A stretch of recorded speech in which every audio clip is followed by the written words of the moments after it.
small talk entitled Changing Hospitality Career in Alani City. I am super excited to have you all here. Excited about all amazing conversations that we're going to have. Joining us today is an amazing woman, and what's special about her is that she loves to help her family. She's an alumni of SMIHT College, Lucena Incorporated, and she is now based in Singapore. It's my pleasure to introduce our guest speaker, Ms. Roselline Collo. Let's give her a round of applause. Thank you and good afternoon, everyone. Good afternoon po. But before we start, please allow us to introduce ourselves. Good morning, good afternoon, Ma'am. I am Angelica May Espadilla. I'm James Patrick K. Alibio. And I am Jana Mansonido. So, Miss Collo, how are you feeling po today? Well, I'm very grateful that you have chosen me to be a part of this project. So, okay. I think Miss Collo is ready to answer our prepared questions. So, shall we start na po? Yes, I'm ready. Thank you po. So, for your first question po is, can you share something about your best experiences or memories in SACLI po or in St. Anne po?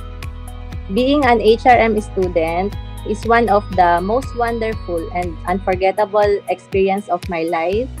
As a student, I discovered that HRM is not only about cooking, it is more about self-development and learning the skills about the hospitality industry. There's a lot of practical activities in school, like the table skirting, the centerpiece making, and also the table setting, cocktail mixing, and a lot more. I also learned about different locals and international cuisines. And I will never forget also our mise en place. This is where I experience how to go to the market, buy the ingredients, planning of food, and also typically how to run a business and how to lead our customers. And not to mention also, the most difficult subject for me was my thesis. I had a lot of sleepless nights until the day that our group finally passed the defense. And everything that I learned in college has made me feel proud of myself. And I am also proud that I choose St. Anne College as my school. I am very grateful to all my professors who are very active and hands-on to all the students. I am also thankful to all my classmates who have eventually become my friends, and it's been 18 years since I graduated, but we still keep in touch with each other. Okay. So, ibig sabihin po talagang strong po yung bond nyo with your friends and classmates po talaga. Yes. Yes po. Para big. Yes po. So, for next question po is, this is about po sa awards niyo po. And we saw that most of your awards are extra mile awards po. So, can you tell us po, how did it happen po? Or what award is that po? Well, getting an award is something that you cannot plan overnight. And to me, to stand out among the rest, I need to work hard and to be positive. And to share with you how I get one of my extra mile award, which is my recognition for outstanding service at Changi Airport. Back then, I was working as a supervisor with one of the travel and retail company at Changi Airport. So every day, I face different work challenges from people all over the world. One day there was one Australian traveler who enters the store. I greeted her and she responded that she just want to browse around. So she doesn't have any plan of buying anything. But even if she have no intention to buy, I still take the initiative to open a conversation with her until she told me a story that she was upset because she bought with her a broken necklace, and this necklace was given to her as a gift. It was a limited edition necklace, and she thought that she can have it repaired at Changi Airport. But the store was no longer existed inside the departure area. And so, even if it was not part of my job, I show empathy to this customer, and out of goodwill, I offer my assistance. I told her that if she can trust me, I will bring her necklace in town and get it fixed. But of course, it will take weeks. It will take weeks to get it repaired. And another problem is that this customer is already departing and she is not coming back to Singapore anymore. But I promised to her that I will keep in touch with her and she can pay me back all the expenses after I delivered the necklace to her country. And she was very delighted and thankful of my service. And so she do not know how she can express her happiness at that time. So this is where she wrote in a letter to the management of Changi Airport, and this is where I get my Extra Mile Award. And remember guys, that if you love your job and if you love what you do, everything will comes back to you. So, thank you po sa napakagandang sagot niyo po and sa pag-share po ng story po behind po ng awards niyo. So, next po is, what are your motivations po? It's my unconditional love for my family is what motivates me to work hard and to never give up. They are my inspiration in every decision that I make in my life. Thank you po. So, next po is si Alivia po. Si Jay. Okay po, Miss Cole. This is my question po. Why did you choose this degree or career path?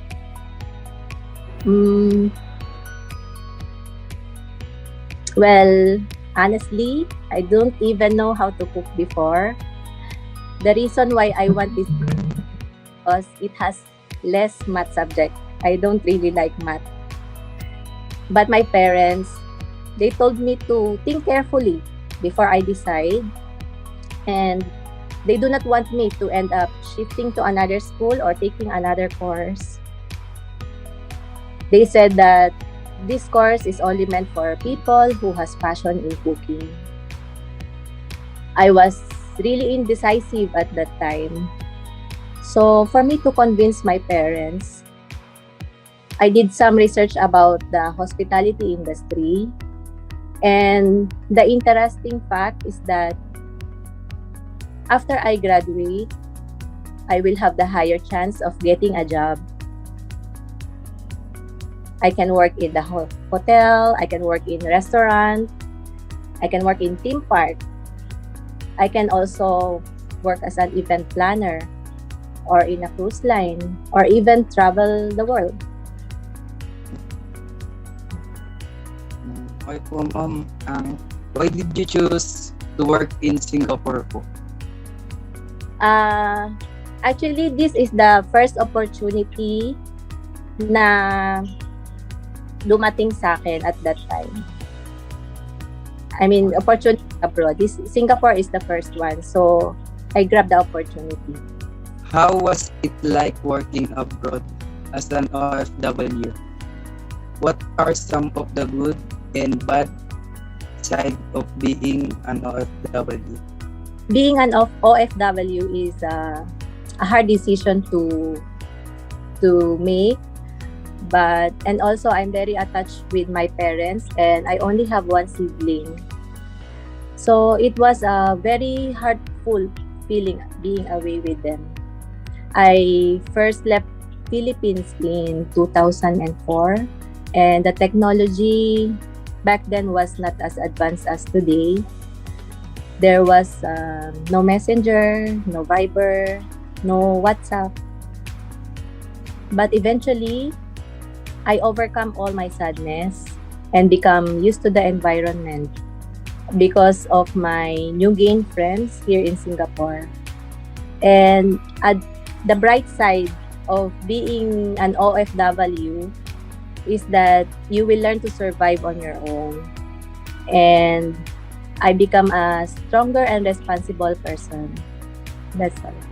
So, alam naman po natin na mahirap ang pagsapalaran sa ibang bansa. So, for my question po, what do you think is the hardest thing that you encounter when you work abroad?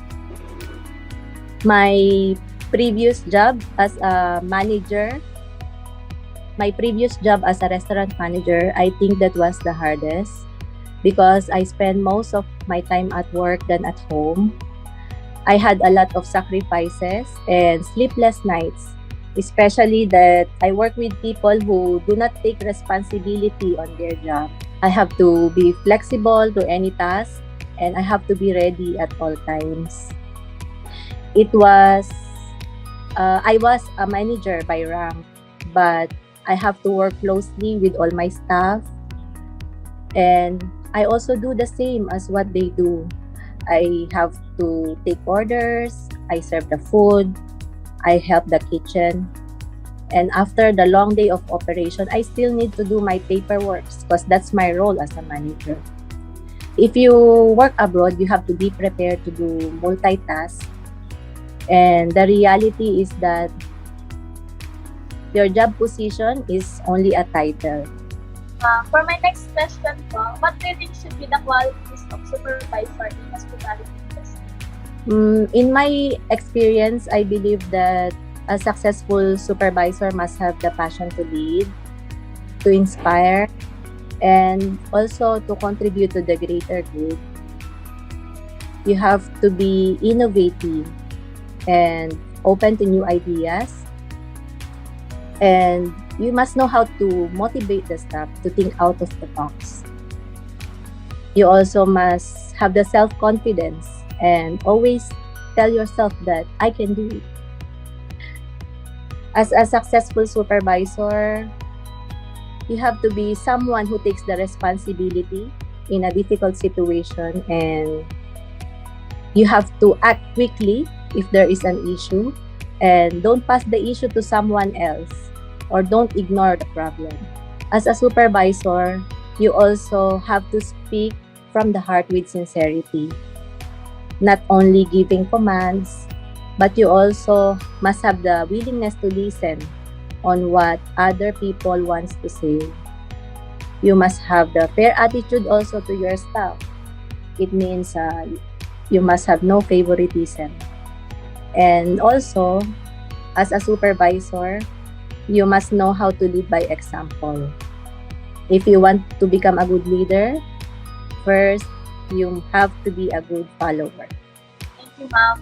Grabe, ma'am, nasa kalagitnaan pa lang po tayo, pero ang dami na po namin natutunan agad sa mga sineshare niyo po sa amin.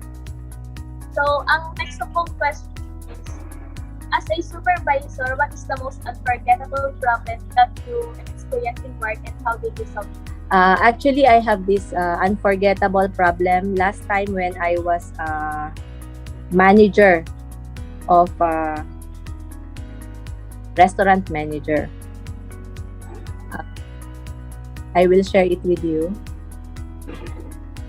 One day, a police officer came at work, and they brought me to the police station to question me regarding hiring of illegal workers.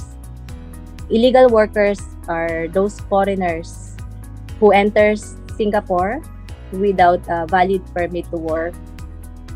So they interrogated me for the whole day, and they threatened me that if they found out that my statement was false, they will revoke my residency and I will be sent back to my country immediately. I was really scared at that time. And my company that time, they made a statement that they are not liable for any of these issues. They only want to protect their name and they never show any support on our welfare. And that moment, I felt that only God can save me. I have no family here. And nobody knows that I was brought to the police station at that time. So, I have a very strong faith in God and I believe that God's love for me is greater than my problem. And so I told myself that no matter what the decision will be, the most important thing to do is to tell the truth. And eventually, I was able to solve the problem. And for I am a very responsible manager in charge at that time. I have kept a copy of all my employees' profile, and this file of information and evidence prove that I was innocent and hiring of manpower is done by our HR department and not done by me. Sobrang nakaka-proud naman po kasi napakatapat niyo po, tapos kaya niyo po solusyonan yung mga problema ganun. Yes, I think that's the hard part of my life ever that I encounter. Kasi never naman sa police, kahit sa Pilipinas, never kang na-arrest, but that time, it was really scary. So my next question po is, in your past work experiences, what is the most memorable moment that you think it helps you to achieve your goals? For me, the most memorable, I think, is the very first time that I received the Extra Mile Award. Because this award has became my inspiration to achieve my dreams. And yeah. For the next question po, Diana, please. So, my question po is, now that we are facing pandemic, what are you busy with? Well, currently, I'm very grateful that I'm still busy with my job during this pandemic. As we all know that a lot of people have lost their job and a lot of foreign workers also was sent back home. So I am very lucky that I'm still here and I'm still working at this point of time. So, for next question po is, can you share to us what lesson have you learned in this time of pandemic? During this pandemic, I learned that every time I wash my hand, I need to sing Happy Birthday song twice. Just kidding. The truth is, I learned that being an HRM graduate, I am very lucky, as we all know that food and beverage are essential. And to share with you my experience during the lockdown, my company was temporarily closed for about 3 months and only the supermarket was open for business. And I am not embarrassed to say that I accepted a job as a cashier in a supermarket. It is easy for me to find a job because as an HRM graduate, I have the skills. Next question po is, how did you deal with the stress that created by the work challenges due to pandemic po? Don't think about stress. Think of the solution. Like what I mentioned earlier, I forget about my status being a supervisor. I just grab any available opportunity at this time. Okay po, Mr. Roselline, this is last 2 question po. Don't you have any regrets in life that you wish never have done before, and what are your future plans? Nobody is perfect. I made so many mistakes in my life, but I didn't regret any of it. I focus on how I will improve myself and not to repeat the same failure. My mistake made me a better person, and it taught me to become a person that I am now. And for the last question po, for the student like us, what advice will you can share to us in able to become a successful like you? Enjoy your life being a student. It's okay to go out with your friends as long as you know your limitations.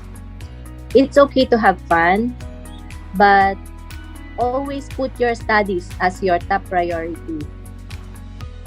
It doesn't matter what course you choose. The most important thing is you finish your college, because your diploma is your entry to reaching your dreams. You do not have to become a cum laude. You do not have to graduate with honors to become a successful person. All you need is determination. You have to be resourceful, and you have to be competitive. If you want to reach the top, do not be ashamed to begin at the bottom. With your right attitude and positive mindset, you will be able to achieve your goal, and you can become successful like me. Ma'am, talagang talaga natin tututunan po sa inyo. Saka sa mga pinagdaanan at kung paano niyo po ito nasunod. So, we want to take time to thank you, Ms. Collo, for this success and also for having a new learnings that can really help us to be successful in the field of hospitality.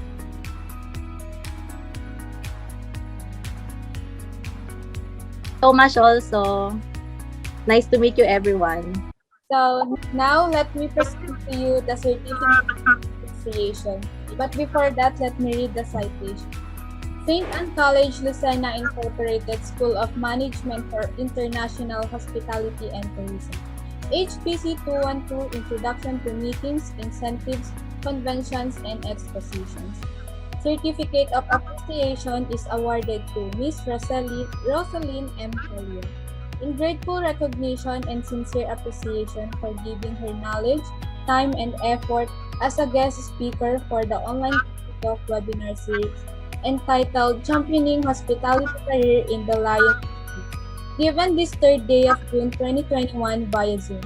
Signed by our Professor Jeremiah Elioso, Advisor of HPC 212, and our Project Head, Ms. Angelica May S. Padilla. And I want to say thank you so much, Ms. Roselline Collo, for your time and effort to be guest and answer all of our questions. Keep safe and God bless po. Thank you, ma'am. Thank you. Stay safe. you Stay po. safe din kayo. God bless. Thank you po. Thank you po ulit. Bye-bye po. Bye. Po.